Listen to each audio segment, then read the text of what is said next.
Hey everybody, welcome to Pop Culture Philosophers. I'm Rockin Robbie Billups, and it's Friday. That means I'm here with Rex from Dynamite Entertainment. What's up, Rex? What's happening, Robbie? How you feeling? You all right, buddy? I'm I know okay. you had a rough Thanksgiving there, and hopefully the family turkey part went okay. But from a football perspective, I know it was rough. I Yeah, was thinking about you. I appreciate it. I'm sure a lot of people were thinking about me during that game. Yeah, I had a great Thanksgiving. I hope you did as well. I can't complain. Yeah, spending time with the family, eating good food, spending time with my lady and my cat, watching some James Bond. But yeah, unfortunately, watched some football, and oh man, them boys they played rough. That defense played rough. I mean, at the same time, they went 3 for 12, stopping third down conversions. So there were moments, but dude, all the penalties, and they were on both sides. You can't Yeah. really I got to admit, the holding calls were getting a little out of hand when the they were holding replaying call. it. I mean, that was, it was a few of those calls were very questionable. I mean, Anthony was that Brown, holding? I don't think Anthony so. Brown with 4 Yeah. PIs. Come on! Oh my goodness! I have to admit, the Ugh. officiating was they got it. They were getting a little crazy, just in terms of the holding calls and they were called at pivotal times too for both sides. But Exactly. again, it boils down to what that one moment, dude, for the boys. It boiled down to that extra point When we missed the extra point, that made the critical difference. it's all downhill from there. Well, I mean, Or but when you think about the McCarthy. way the game unfolded. That extra point would have made Yeah. the difference. I mean, you're right. That would have added something. It's so deflating when that happens. But Mhm. I mean, you could pick so many moments. Well, like the moment Mike McCarthy decides to go for a 59-yard field goal. Like, I don't know, man. There are all kinds of things. The boys came back, which was crazy. That 100-yard return by Mhm. Pollard was amazing. There were moments in this game, Rex, where I was elated, where I was super excited. But throughout most of it, I'm just like, oh no. Because, we've been through this as Cowboys fans. We see the signs. We know how it goes. And from the beginning, we go 3 and out. And then they score. I would like in 3 plays or whatnot. I was like, man. Oh man. Yeah. I mean, there were a lot of things mixed in there last night that you don't normally see. But to me, it still came down to that extra point, because that would have made the difference at the end of the game, and then you tie and then you go into overtime and that's always sketchy. That becomes a brand new game at that point, and it depends. And So we much had it, depends Rex. on the flip of the coin. We had it, Rex. We had it. And then that pass interference, which basically gave the game to the Mhm. Raiders. Like right there, we were stopping them again. Yep. Oh my goodness. How about the 2-point conversion that we couldn't get in from a yard out? Like that's another difference maker. But the 2-point conversion situation existed because of the missed extra point. I So get it. it all goes back to that one kick. Goes- It's so weird how this game works. Damn Yeah, the penalties, Sirline. yeah, the holding calls. I think Dallas had that critical holding call, which gave the Raiders, what was it, for first down? I think it was. Yeah. I mean, definitely the officiating was all over the place. But when you get right down to it, it wasn't. It was going both ways. They were calling excessive holding on both sides of the ball. Yep. And but that extra point, dude, you make that extra point. This game fought, it wouldn't have gone into overtime. If you think about it, right? Yeah. I mean, It went into overtime 30-30. Would have been 31-30 Dallas. yeah, So- it's a rough one. Well, it was 33-33, right? Wasn't it? Oh, 33-33. Yeah, Yeah, 33-33. Yeah, you're correct. And but it would have been 34-33. yeah, I just felt like you could tell our defense was tired. They had just played a loss on Sunday now, and everybody has short weeks, and stuff like that. But like, man, they just played like they weren't really. I mean, at times they seemed like they were motivated and they were down, but at other times they were making silly mistakes. Yeah. You always got to throw that back to coaching. The fact that they didn't seem quite so mentally prepared. Maybe they just thought like, okay, tough loss, but we're just going to do what we did with the Falcons after the Broncos loss and just roll over them. This was a team that's like one of the worst NFL teams against the rush, and we didnn't rush the ball. Like, bruh, and I don't understand it. Yeah, I mean, Oh. but again, Oh I mean my that this year, I mean, Robbie, this year it could go either way. So you look at Philadelphia's game, and they kept running the ball against one of the best run defenses in the league. Okay, and if they didn't chew up all those yards, the conversation be going the other way. Like, why did he run? He didn't run the ball at all in the first half of the season. Now he's running all the time against the number one ranked run defense in the league. Yeah. So, that could, this year, it's just, you never know. Like, the Raiders look great. I mean, they really did, given the season they've had and all that off the field crap that's been going on, with Gruden and everything else. They looked really, really pretty sharp, except for the penalties. But again, I don't really blame either the Raiders or the Cowboys on the penalties. I just think the officiating was a little overzealous on the holding calls, Yeah. I will blame a little bit of the calls on the Cowboys, though, especially on Brown, because like that last one, the game winning for Raiders pass interference call, dude never even attempts. If he just threw his head back, that's cool. But he didn't. And come on, man. I think I give him this. It was tough because I think the pass ended up being underthrown, right? He didn't realize it was in the air and then got kind of caught up without being able to turn his head, true. And then the receiver kind of stopped. And then, by the time the ball got there, I think he was trying to turn, but, by that point, the kind of the body position was all out of place and stuff. And the ball was underthrown. If the ball was thrown on target, it should have. He should have been leading the receiver, not causing the receiver to stop and come back for it. That's an underthrow. He turns around, and that could be an interception. Yeah. As opposed to a pass interference call. So I mean, a lot of things happen there, but I was watching that game, and obviously I was not rooting for the Cowboys. So I will say, if nothing else, it was a good game to watch. It was an exciting game to watch. Yeah, I mean, at the end, the commentators were like, "What an amazing fourth quarter! What an amazing overtime!" And I'm like, "Nah, man." yeah, right. But if I was one. I mean, my boys put up 33 points against the Raiders, and we lost, man. I'm trying to let that sink in, man. I'm trying. It was a rough one. Listen, the only consistency in the league is, we know Detroit still doesn't have a win. Oh man, that's unbelievable, man. They're just, I guess Goff is just really that bad. I don't know, man. That's a cursed team, man. There's a Babe Ruth jersey buried in their foundation or something, man. There's something going on there. Yeah, they're pretty bad. Yeah, they put a Barry Sanders jersey under there. It's not been the same since, man. That's crazy stuff, buddy. That's crazy stuff. But I'm sure you, me, and AR will have some stuff to talk about next week. Let's see what the birds do. I'm not sold at all. I mean, you can do with Jalen Hurts, that kind of Lamar Jackson thing for the rest of the season and see if that works. It might. Yeah. But that long term, that's not the goal, and you're seeing it with Lamar. I mean, it's just long term. You gotta turn yourself into a pocket passer somehow. Yeah. And it's enough to allow us to kind of hobble through the rest of the season. But, you can't win a Super Bowl throwing it like that, dude. Oh, yeah. And you can't win a Super Bowl not beating teams that you should beat. You know what I'm saying? Talking about them Cowboys. But, we'll see what happens. We still got to play y'all in Philly. Yes. We still got to meet Washington. We got to play New York in New York. We got to play the Cardinals. We got the Saints next Thursday. So at least we get a full week off. So, well, you guys have a rough schedule. I mean, you guys, to end the season, you guys might have a much rougher schedule than anybody else in the NFC. Yeah, that's what's worrying me, Rex. Yeah. Yeah, but sometimes that's when you step up, Yeah, I hope so. It's you never know. But it'll be an interesting end of the season for the NFC East, only for whoever wins the NFC East to get bounced in the first round. Because let's just say it. Come on, man. We'll see what happens. It's going to be the longest season in history, like literally. Because yes. 17 games now for some reason. Games, yeah. Anyway, comics. Hey, we're doing the comic show on a Monday. We are. I bet we got some good stuff there.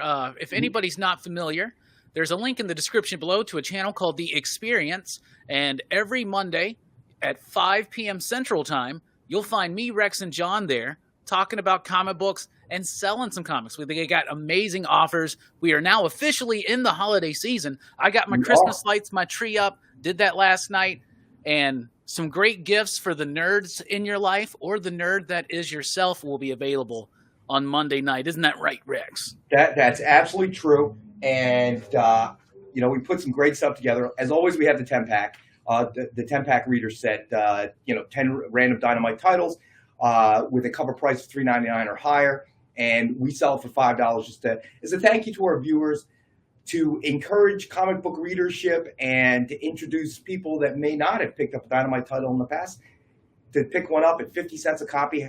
How can you go wrong?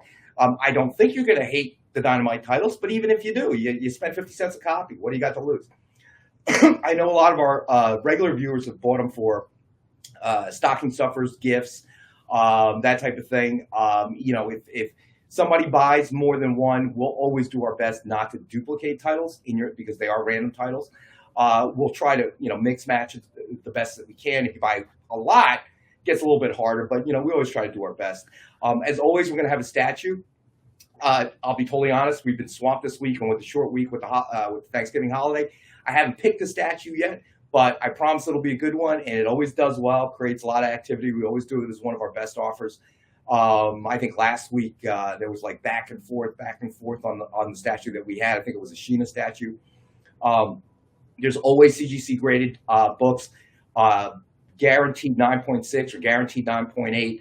We can only ever bring one of those on at the prices that we have on the show, mainly because of the prices we have on the show. But the nice thing about it is whatever graded CGC slab book we have, you're guaranteed to get that grade. So there's no guesswork. And I know, a lot of people who submit their comics to CGC or CBCS or whatever.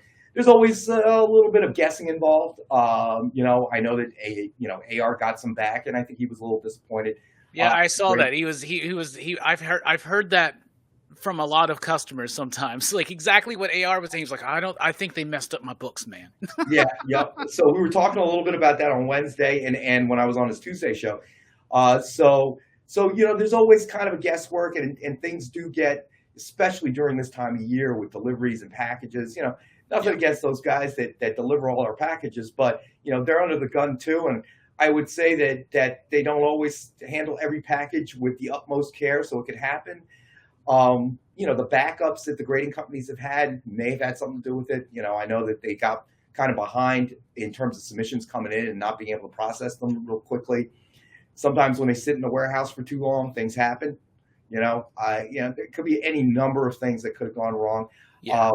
At a certain level, Rex, right? The grading process, at a certain part, it does become kind of subjective, right? It does. Like each grader is going to go different about certain things, right? Yes. And you can kind of get in the same ballpark, but when you're getting to the nitty gritties, like the 9.4 to 9.6 to 9.8, like that's where you really kind of get iffy there. Because some of those prices are very different between a 9.6 and a 9.8. And you bring up a very good point about the subjective nature of it. I think that AR was talking about, he got one book that graded 9 and another book that graded 9. In his opinion, they were not both 9s. He thought that the one should have been higher, but that the one that graded out 9 should have been lower. He didn't see how they could be the same grade based on condition. Yeah. And there's something to be said there. I mean, I think that when both grading companies started to tool up, hire new people, I mean, there's always a learning curve involved. It's a judgment call, as you say, to a certain extent, especially when you're getting to a 0.2 or 0.4 difference. You really kind of get, what's a 9.2 to one person might be a 9.4 to another, might be a 9.0 to another. That inconsistency does exist, and you're right. On another level, is that there's a concern there because there are such price differentials between even 0.2 on the grading scale. Oh yeah. Which can dramatically affect what if you're going to sell it or whatever, what you can get for it. So there's certainly some concerns. I think we're seeing kind of growing pains as they're trying to tool up to deal with the level of submissions. So it's hard to say. So all I can tell you is when you tune into the experience, and Robbie's always with us, and we appreciate him taking the time to join us on Mondays 6 to 8. The one thing is the CGC books that we bring you, guaranteed. If we tell you it's a 9.8, that's what you're getting. With most modern day comics, you won't ever see anything that's a 9.6 or low, or you won't see anything that's lower than a 9.6 when we bring it to you. It's all 9.6s and 9.8s, unless it's say a Bronze Era book or whatever the case may be, an older book or a high demand book. Then we'll get what we can get. Sometimes we'll have 8s, 8.5s, 9s, whatever the case may be. Yeah. Along with that, we always have signed comics, so we're going to have that as well. Some of the, let's see, I was going through making my picks, and I know we have something from Jim Starlin that we'll have on Monday. Nice. I want to say there was, but my memory's getting bad. Yes, we'll have a Frank Miller Daredevil, Frank Miller signed Daredevil, a real cool connecting cover, Detective Comics number 20 and Swamp Thing number 14. With the Batman and Swamp Thing with a connecting Hazer remark cover. So that'll be really cool. I have to remember, because we made that promise about the coin set, I think. I have to throw a coin set onto the show for Monday. So we'll have a Vampirella colorized 4-coin set on actual uncirculated JFK half dollars. So that'll be on the air. We've given it away as a gift for those that have joined our raffle, but just based on the feedback we were getting, I think people wanted to see it as an actual item on the show. So yeah, I'll definitely remember to script that on the show as well. Heck yeah, and you also made a promise that we were going to have a James Bond book, so you got to remember that one too. Ooh, good thing you said something. I totally forgot. Yeah, because we went on the whole tangent, I should say. That's right. We kind of did go off on a tangent on James Bond, didn't we? All right, yeah. So I got to remember that as well. Thank you for reminding me. Yes, absolutely. Just watched From Russia with Love last night.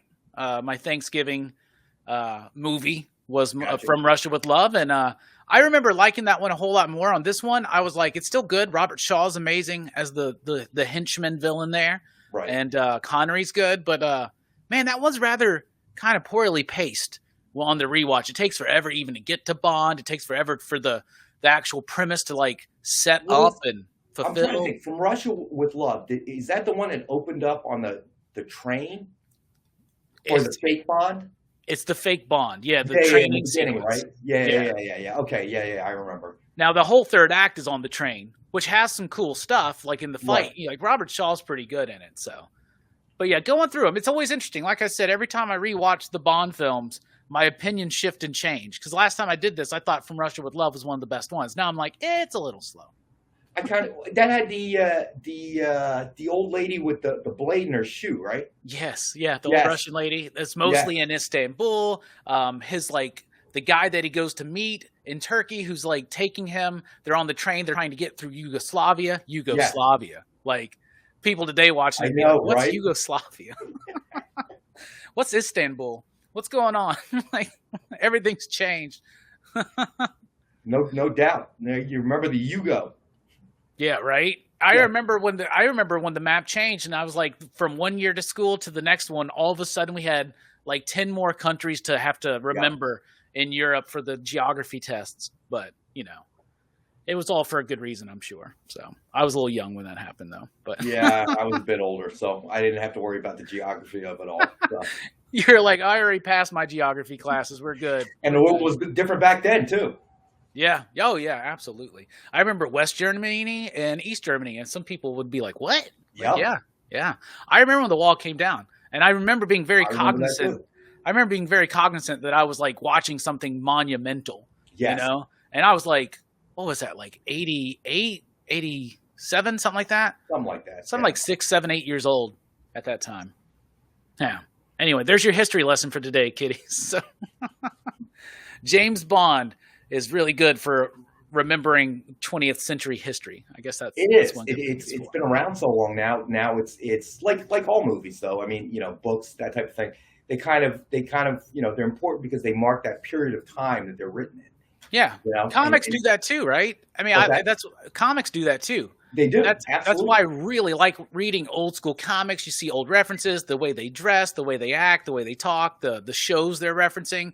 And some people are like, oh, that dates the comic, that's bad. I'm like, no, that's cool, because when you're looking at, say, for American comics with American culture, like just read a Spider-Man book from May of 1972. You're going to kind of get an idea of what that period was like a little bit. Yeah.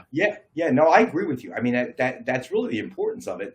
Comics, books, whatever, is that they provide a window through the story of what things were like at that time, and you look at probably Charles Dickens and the books that he wrote told you a lot about what was happening during the Industrial Revolution in that period of time. I remember being forced to read Charles Dickens in school, and I found it horribly boring. It's so long. His prose was just awful. Yeah. I thought, but I mean, now as I get older, I recognize that it was really, we were kind of looking through the looking glass at that period of time in human history through his stories, and what existed at that time. And I think that's the magic of books, literature, comics, whatever, is you're reading a story, but that story has to exist in the world at that time, Yeah. and that's even science fiction, which I find interesting. Yes, you're talking about an imaginary time in the future, but the writer is still bound by the time and the place that they live in. Yes. So you can even see elements of that as well. And it shows you a really interesting dynamic there, because then it's showing you what the people at the time thought the future would be like, right? And it shows you like a lot more about like hopes and aspirations and ideals, and where people think, like when you watch the sci-fi stuff from the 60s when they're doing the space race, they're like, by our time, we're supposed to all be living in space. You know what I'm saying? And we're like, no. Look at how we view the future, though, now. All of our future movies, it's like some post-apocalyptic, dystopian, nightmarish world. I'm like, whoa, what is the future we're thinking and dreaming of now, You bring up a good point. It reflects the attitude, the philosophy of people at that time. I think that's really important. And I think that the other thing is that yeah, you're right. Some of the stuff, we should be in floating cars, and and if you ever watched, if you were a fan of Escape from New York, okay. Oh yeah. Well, that happened that was supposed to have happened like 20 years ago. Okay, New York was blocked off. It was a reflection of when that movie was made, and the crime rate was rising, and it was on everybody's minds, right? So in a way, that movie reflected what we thought the future was going to be, given the crime rate at that time. But then there's a lot of things that do come true. All right, I don't know if you remember. Again, I'm a bit older than you, but when Epcot first opened, right, Spaceship Earth, the big ball, and everything. Yeah. You go around and gives you human history, and then they flip you backwards after you pass the horizon in the Earth, and at the top, and they flip you backwards, and then you're going steep. They had all these things on the side. Right. And I remember one thing that really stuck out to me, I had to be 11 or 12. So that was really a long time ago. And I remember going there and watching that. And there was, a scene or a setup that they had with a Japanese girl and a kid. And they had this like view screen. Right. And each one was in their own room, but they were also on the view screen. And there was an automatic translator, and they were talking to each other. OK. That's really come true. Yeah. I mean, how many Zoom meetings have you had? What we're doing right here, all of that's become true. And I remember going into after you got off the ride, the first floor had, a whole bunch of stuff. They changed that, frequently. But back then, there were a lot of these view screens, okay, video phones, 2001 Space Odyssey kind of video phones. Yeah. And you would wait there and one of the cast members would come up on the screen. You would make dinner reservations or, things of that nature. I remember doing that with my mom just because I thought the video phone was very cool. Now I avoid Zoom calls like the plague. I don't want to see your ugly face every time we have a meeting, dude. That's why I like conference calls. I just want to hear your voice. I could be sitting there picking my nose. I don't have to get dressed and stuff. Why are we going to have video? Yeah. But, it's interesting to me how those things have come true. It's just like the way that comic books have become source material for so many movies. Literature, everything. It not only becomes source material, but with sci-fi. Oh, yeah. A lot of people think of the things that didn't come true. I always like to think of the things that did come true. Yeah. And it's really amazing how much of it did come true. Like how many engineers and inventors were inspired directly by things like Star Trek? Thank you. Yes, exactly. Your iPad. What is your iPad? Yes. Okay? I mean, that's Star Trek Next Generation stuff, okay, that is fairly current. I mean, that's not even that old. Yeah. But, sci-fi writers don't always measure the pace of technology, I guess, quite right. But they do guess a lot of things that do end up coming true. That's an amazing part of it. Yeah. And I definitely, it's got to be an influence too of engineers like watching it and being like, oh, I would love to have like a tablet that I could just hold and do video calls and do all my notes, just like Captain Picard and when he does his reports. And Yeah, and like, oh, how cool would it be when you're watching these old Star Trek shows? You're like, oh, they got like a flat screen on their wall, and like, imagine if TVs were like that. And like, then you start getting there technologically, and even the ion drive is like something that like scientists are like trying to figure out, inspired by Star Trek. I'll even go back a little further. Think about this, okay? As everybody's walking around with their Apple Watches and stuff, and Dick Tracy, man. That came out in daily serials with a wrist radio and stuff like that. Yep. Yeah, it's amazing to me how many things have actually come true. You know, from when I was a little kid to this point in time. You know, some things move really fast, some things move really slow. Yeah. You know, hovering car looks like it's ways down the road for us. Okay, but you know, you look at your phone and it's amazing what that thing can do. I remember I remember the Commodore 64 you hooked up to your TV, dude. Kidding me? That thing had how much power? None. Zero. Yes, you know, right. Video games we used to play. My first one was the Atari 2600. And then yes. I remember, I remember playing a Super Nintendo for the first time and being like, wow. And then like the 64. And then, yeah, just look at video game technology. That moves fast. That's CG. Phenomenal. Oh, yeah. I mean, you think about it. My first video game was Pong. Okay. Yeah. 2 rectangular paddles and a square ball. Okay. Exactly. And I thought it was the coolest thing ever. You know? Yeah, I know. And then Breakout came out and I was like, what is this? This is nuts. It's got color. How wild, right? It's crazy futuristic world we live in. So that's super cool. Man, this has been a great conversation, Rex. We started commiserating my Cowboys and then got into comics. And then I feel better now. I feel better after this conversation. I feel better. I want to go read some comics and watch some movies and envision a bright, good future, not just for the Cowboys, but for everybody. That's very generous of you, sir. That's very generous of you. It is. Do we have a giveaway to do today? Don't we have to give something away actually, before we get out of here? Before we jettison today out? We are going to do so this was given to me by Mariano Nicieza, who does a lot of work with our trading card division. So Women of Dynamite, this is a rare exclusive hand-drawn sketch. And this is an artist proof by William Bowen Donnelly III. All right. And it is literally, this was a prototype. So that's going to be our gift to the lucky winner. Nice.